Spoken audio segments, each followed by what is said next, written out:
आज हम आपको सुनाएंगे दर्द की एक ऐसी दास्तान जिसे सुनकर पत्थर भी रो पड़े। अस्पताल के एक बिस्तर पर दम तोड़ती जिंदगी और आखिरी सांस तक अपनों का वो इंतजार जिसे सुनकर आपकी आंखों से आंसू नहीं, खून के आंसू निकल आएंगे। दिल्ली के मालवीय नगर अग्निकांड की इस खौफनाक हकीकत से आज हम आपको रूबरू करा रहे हैं, जो सिर्फ एक हादसा नहीं, एक हंसते खेलते परिवार की मौत की ऐसी कहानी है जो रूह को झंझोड़ देगी। और इसी दर्द के आईने में आज हम बात करेंगे अपनी श्रीजी नगरी नाथक द्वारा की, जो आज मौत के मुहाने पर खड़ी है। क्या हम भी किसी ऐसे ही भयानक मंजर का इंतजार कर रहे हैं? वह अस्पताल का एक ठंडा और खामोश कमरा था। बिस्तर पर लेटे थे राधेश्याम अग्रवाल। शरीर बीमारी से खोखला हो रहा था, लेकिन सीने के भीतर धड़कता दिल सिर्फ एक ही आस में जिंदा था, अपने परिवार का दीदार। हर सुबह जब कोई नर्स कमरे में दाखिल होती तो कांपती आवाज में राधेश्याम का पहला सवाल होता, बेटा आया क्या? कुछ घंटे बीतते, दरवाजे पर किसी की आहट होती तो वे अपनी पथराई आंखों से उधर देखते और पूछते, मेरी पत्नी, मेरी प्रेमलता आई क्या? और फिर जब कोई जवाब नहीं मिलता तो तड़प कर कहते, मेरी बहू, मेरी मासूम पोतियां क्या मुझसे इतनी नाराज है कि कोई मिलने भी नहीं आया? वहां खड़े डॉक्टर और नर्सों के कलेजे फट जाते थे। वो नजरें झुका लेते थे क्योंकि उनके पास इस सवाल का कोई जवाब नहीं था। कोई उस बूढ़े बाप को कैसे बताता कि राधेश्याम जी, जिस बेटे की राह आप देख रहे हैं, जिस पत्नी के ठंडे हाथ को थामने के लिए आंखें तरस रही हैं, जिन पोतियों की दादाजी वाली खनकती आवाज सुनने के लिए आपके कान तरस रहे हैं, वो अब इस दुनिया में है ही नहीं। 3 जून की उस काल बनकर आई आंख की लपटों ने आपके पूरे संसार को राख की ढेरों में बदल दिया है। पत्नी, बेटा, बहू, मासूम बच्चियां सब उस आग में जिंदा जल गए हैं। डॉक्टर ने यह भयानक सच राधेश्याम से छुपा कर रखा क्योंकि वो जानते थे कि यह सदमा उनका कमजोर दिल एक पल भी बर्दाश्त नहीं कर पाएगा। वो रोज दरवाजे को देखते इस उम्मीद में कि अभी उनका पोता दौड़ कर आएगा, अभी बहू पानी का गिलास लेकर आएगी, लेकिन वो इंतजार कभी खत्म नहीं हुआ। और आखिरकार 10 जून को राधेश्याम ने भी इस दुनिया से अपनी आंखें मूंद ली। वे चले गए बिना यह जाने कि उनका पूरा परिवार उनसे पहले ही शमशान की आग में विलीन हो चुका है। शायद भगवान ने ही उनके ऊपर यह रहम किया कि उन्हें इस असहनीय सच के खंजर को सीने पर नहीं झेलना पड़ा। लेकिन यह कहानी एक ऐसा सवाल छोड़ गई है जो हर संवेदनशील इंसान की रातों की नींद उड़ा दे। क्या किसी इंसान के जीवन में इससे बड़ा कोई और अभिशाप हो सकता है कि वो आखिरी सांस तक अपनों का इंतजार करे और उसका पूरा संसार पहले ही मिट चुका हो? मालवीय नगर की उस आग ने सिर्फ 22 जानें नहीं ली, एक हंसता खेलता वंश मिटा दिया, एक नॉमिनेशन मिटा दिया। दशकों से हम पत्रकारिता में ऐसी खबरें देखते आए हैं, लेकिन जब दिल्ली का यह मंजर देखा तो कलेजा कांप उठा।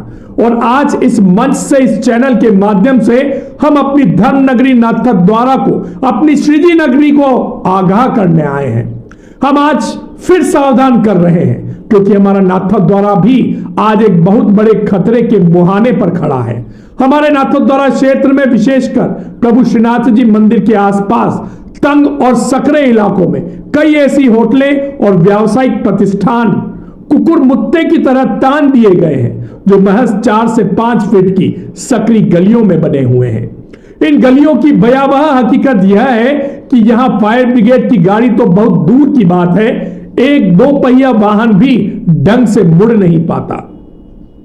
अगल बगल से 2 लोग गुजरे तो कंधे टकरा जाते हैं। अब जरा आंखें मूंद कर एक पल के लिए सोचिए, भगवान ना करे, श्रीनाथ जी ना करे, कभी ऐसा कोई हादसा हमारे नाथक द्वारा की इन सकरी गलियों में हो गया तो फिर क्या होगा? कौन बचाएगा वहां ठहरे हुए सैकड़ों श्रद्धालुओं को? कहां से अंदर घुसेगी एम्बुलेंस और फायर ब्रिगेड की गाड़ियां? कैसे बुझेगी वो आग और कैसे बचेंगी मासूमों की जानें। हमने पहले भी आपको यह खबर प्रमुखता से दिखाई है और आज दिल्ली के इस महादर्द को देखने के बाद हम शांत नहीं बैठ सकते।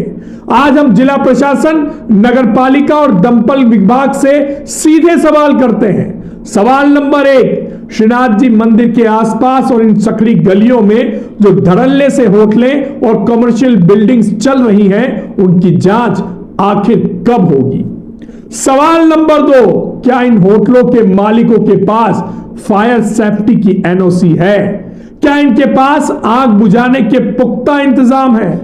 सवाल नंबर 3, अगर इनके पास कोई एनओसी नहीं है, सुरक्षा का कोई पैमाना नहीं है, तो आखिर किसकी शह पर, किसके आशीर्वाद से ये मौत की इमारतें सीना ताने संचालित हो रही हैं? हम किसी के रोजगार के खिलाफ नहीं हैं, लेकिन यह सच दिखाना जरूरी है। प्रशासन को तुरंत एक उच्च स्तरीय कमेटी बनाकर मंदिर के चारों तरफ की सभी होटलों की बारीकी से जांच करनी चाहिए। सुरक्षा नियमों की अनदेखी करने वाली होटलों को तुरंत सील किया जाए। प्रशासन को अब जागना ही होगा, इससे पहले कि दिल्ली जैसा कोई खौफनाक मंजर हमारी इस पवित्र धर्म नगरी के इतिहास पर काले अक्षरों से लिख दिया जाए।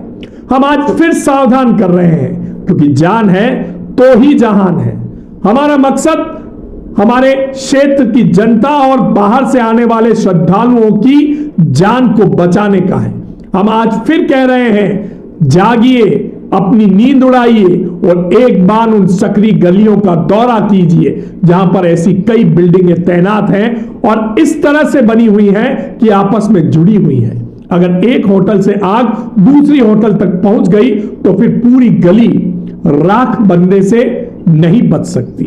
बीटीवी भारत का मकसद सिर्फ और सिर्फ आम जनता और प्रशासन को जागरूक करना है।